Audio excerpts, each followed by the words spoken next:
અમરેલીના રાજુલા જાફરાબાદ વિધાનસભા અધિકારી અને કોંગ્રેસ ધારાસભ્ય હીરા સોલંકીએ અમરેલી જિલ્લાના રાજુલા તાલુકાના ભેરાઈ ગામના બલાડના મંદિરે યોજાયેલી કોળી સમાજની લાપસી પ્રસંગમાં આક્રમક અને ભડકાઉ ભાષણ આપીને સમુદાયને જોશે ભર્યો.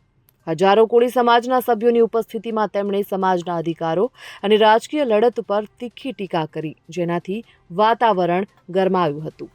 હીરા સોલંકીએ જણાવ્યું હતું કે કોળી સમાજ આટલી મોટી સંખ્યામાં ભેગો થયો છે ત્યારે કહેવાની ઈચ્છા થાય, અમે જેવા ગણીએ તેવા પણ અમારી જેવા માથાભારે માણસો પણ કોળી સમાજને જોશે. તેમણે વધુમાં કહ્યું કે બધું કામ સરખી રીતે ન થાય, બધું કામ આમ સીધી આંગળીએ ઘી ન નીકળે. ઘી છે ને કાઢવું હોય તો આંગળી ટેઢી કરવી પડે. આ ઉલ્લેખથી સભામાં તાળીઓનો કોલાહલ થયો. ધારાસભ્યએ સમાજના નામે ધરપકડની ધમકી આપતા કહ્યું, અને ન્યાય અને સમાજના નામે ધરી દેવા હોય ને સમાજના નામે તો અમે ધરવા પણ તૈયાર છીએ.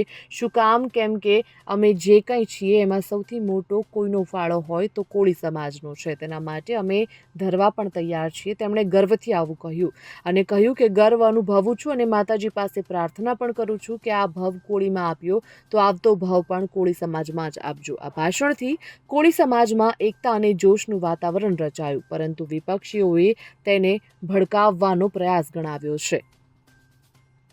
Bureau report, Gujarat fight news.